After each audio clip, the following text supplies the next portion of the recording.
অমিত শাহ আমাদের দেশের মানে কেন্দ্রীয় স্বরাষ্ট্রমন্ত্রী, তার হচ্ছে সভা ছিল। আর আমরাও হচ্ছে সকাল থেকে চৌকি মির্জাপুরে প্রার্থীর আমাদের হচ্ছে যে রোড শো ছিল। হঠাৎ করে সন্ধ্যা 6টায় আমাদের নেতৃত্ব প্রাক্তন প্রধান ক্ষুদিরাম মণ্ডল, আমাদের পার্টি এরিয়া কমিটির সদস্য, তিনি পার্টি অফিসে যখন কিছু কাজের জন্য আসেন, তালা মারা ছিল, অন্ধকার ছিল। উনি দেখছেন CPIM party office Harekrishna Konar ভবনের মূল গেটে বিজেপির ঝান্ডা লাগানো আছে।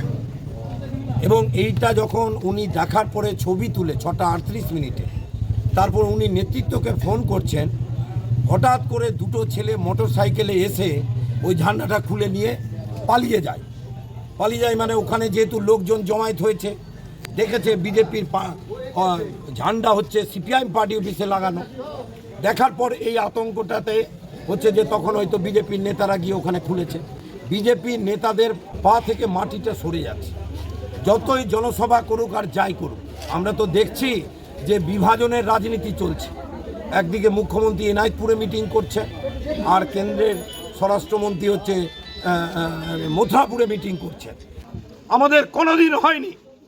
এখানে শাসক দল তৃণমূল আছে, শাসক দল কংগ্রেস ছিল, আমরাও 34 বছর গভর্নমেন্টে ছিলাম, কিন্তু কোনোদিন এই জিনিস হয়নি যে অন্যের পার্টি অফিসে গিয়ে ফটকে হচ্ছে আমরা হচ্ছে ঝান্ডা লাগাবো, আর রাতের অন্ধকারে আবার হচ্ছে চোরের মতো ঝান্ডা খুলে পালাচ্ছে। ফলে এই বিজেপির পা থেকে মাটি সরছে বলে এই কাজগুলো করছে।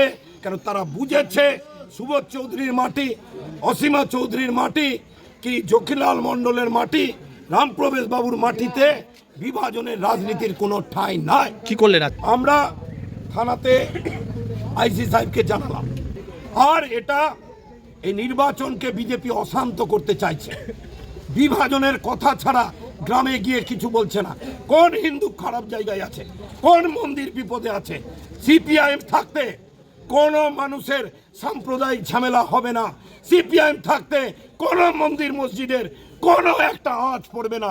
সিপিআইএম এর কমরেডরা আগলে রাখবে, সম্প্রীতিকে রক্ষা করবে। কি বললেন আইসি সাহেব জিডি করলে, প্রয়োজনীয় ব্যবস্থা নেওয়ার কথা বললে, উনি বলেছেন model code of conduct break করলে আপনি ইসিআইকে পর্যন্ত জানাতে পারেন। আমি সেটা কালকে করব।